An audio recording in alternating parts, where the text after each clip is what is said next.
E aí, pessoal? Tudo bem?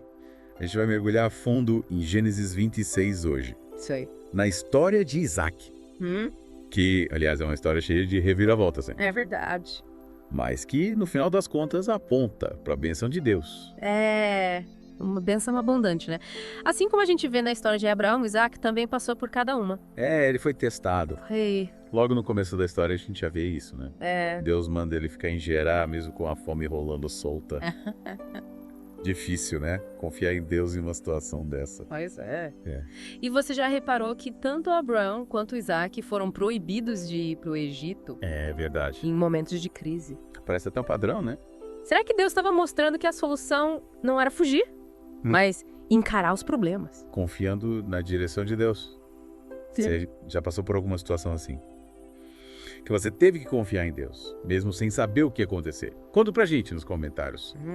Mas voltando para Isaac, ele obedeceu, né? Obedeceu. Mesmo com medo. E essa obediência que vinha lá da aliança com Abraão Foi a chave para prosperidade que ele viveu depois. É porque a obediência dele não era só seguir regras, né? Era se conectar com a promessa, que já vinha desde Abraão. Era como se ele dissesse, Deus, eu confio na sua palavra.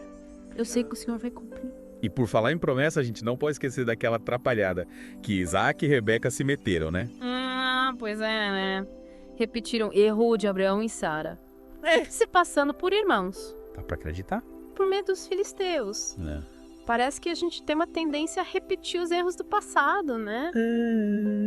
Mas Deus, mesmo assim, continuou protegendo ele. Isso. É a promessa, né? Deus não desistiu da gente por causa dos nossos erros. Não.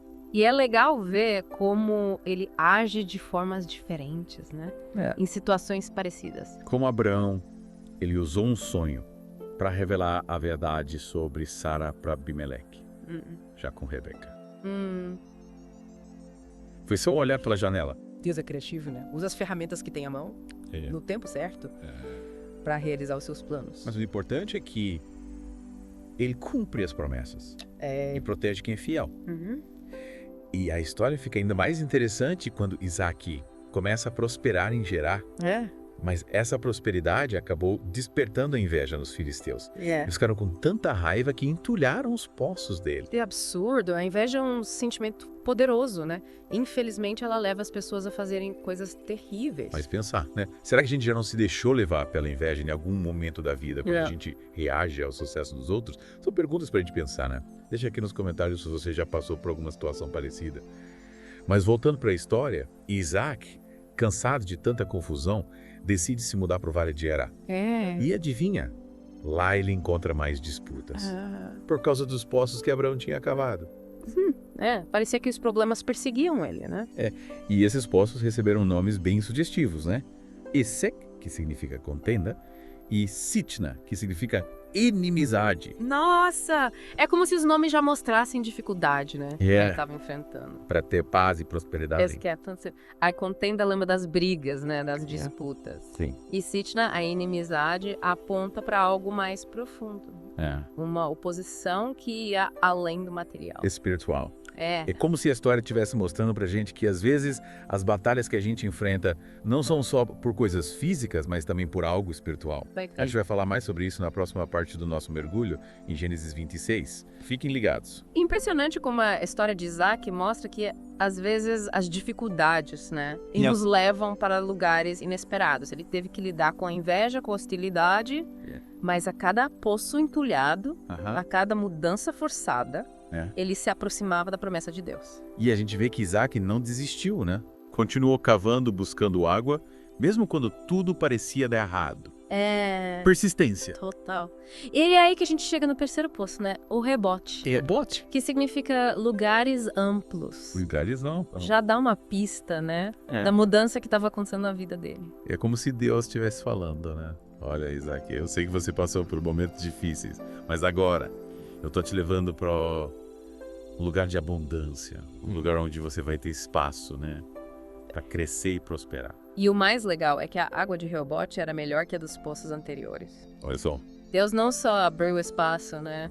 Mas deu algo ainda melhor. Essa parte da história me faz pensar que, às vezes, as dificuldades, né, que a gente enfrenta podem ser oportunidades para Deus nos abençoar ainda mais.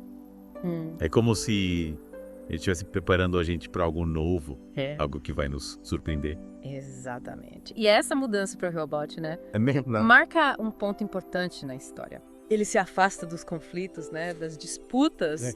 E começa a trilhar um caminho de paz e prosperidade.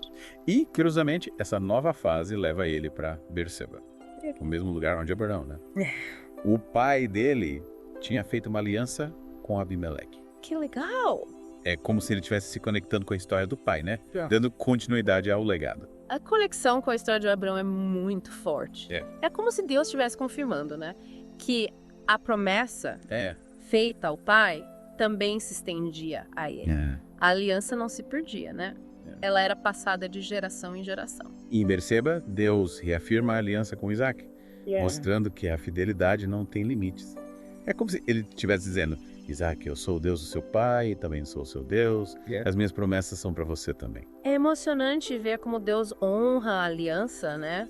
Feita com os nossos antepassados. E estende até nós a fidelidade de Deus, né? É algo que atravessa gerações. E a história nos reserva uma surpresa ainda maior. Abimeleque, aquele que tinha expulsado Isaac de Gerar, É mesmo. agora busca fazer uma aliança com ele. Que reviravolta! Então, mudança, Achei que essa mudança de atitude, né? De Abimeleque mostra o impacto que a vida de Isaac teve, né? Sobre ele. Ele viu a prosperidade, a paz, a sabedoria, né? Isaac. E reconheceu que tinha algo especial. É como se ele estivesse falando: Isaac, eu vejo que Deus está com você e eu quero estar do seu lado. Quero me aproximar dessa bênção. E essa aliança entre eles, né? Ensina uma lição muito importante, né?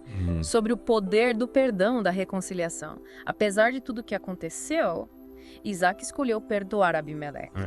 E construir um relacionamento de paz. É um exemplo inspirador, né? E num mundo cheio de conflitos e divisões, a história de Isaac mostra que a paz é possível. Que o perdão pode curar feridas e que a reconciliação pode construir pontes entre inimigos. E nessa história, né? Nos desafia a pensar. Como a gente está lidando com os conflitos, né? Nas nossas vidas. A gente está disposto a perdoar, a construir pontes, a buscar a paz. É mesmo, né? É inspirador ver como ele escolheu esse caminho da paz. Mesmo depois de tudo que ele passou. Será que a gente tem sido pacificadores assim? Como Isaac foi? É algo pra gente pensar, né? Quantas vezes a gente se fecha, guarda mágoa, alimenta a raiva, em vez de buscar a reconciliação. A história de Isaac mostra que o perdão, a paz, são escolhas que a gente faz. E que essas escolhas, né, podem ter um impacto enorme nas nossas vidas e na vida de quem tá perto da gente. É verdade. E a história de Isaac não para por aí. Não. A Bíblia diz que depois da aliança com Abimeleque, Isaac prosperou ainda mais. Teve muitos rebanhos, muitos servos. A sua fama se espalhou por toda a região. É como se Deus estivesse coroando a fidelidade dele. A perseverança com bênçãos. É como se ele tivesse colhido os frutos, né? Da obediência, da confiança em Deus. Ele não se deixou abater, não desistiu e Deus honrou ele com uma vida abundante e próspera. A história de Isaac mostra pra gente que vale a pena confiar em Deus, mesmo quando as coisas parecem difíceis, quando a gente é testado, quando a gente erra. Deus é fiel. Ele nunca abandona aqueles que o buscam de todo o coração. E essa história nos deixa com uma mensagem de esperança. Não importa o que a gente esteja enfrentando, Deus está com a gente. Pronto para guiar, para proteger, para abençoar. A jornada de Isaac ensina que a obediência, a perseverança, a fé em Deus são a chave para uma vida de vitória, de bênçãos. E é isso. A gente termina aqui o nosso mergulho na história de Isaac. Em Gênesis 26, uma história que inspira, que desafia, que enche a gente de esperança. Que a gente possa aprender com a vida dele. Buscar viver uma vida de fé, obediência, confiança em Deus. Sabendo que Ele sempre estará com a gente. Nos conduzindo por caminhos de paz, de prosperidade. E que a gente nunca se esqueça da lição mais importante. A fidelidade de Deus é eterna e as suas promessas se cumprem na vida de quem o ama e o serve de todo o coração. Que a gente possa, assim como Isaac, experimentar essa abundância da graça e da bênção de Deus nas nossas vidas.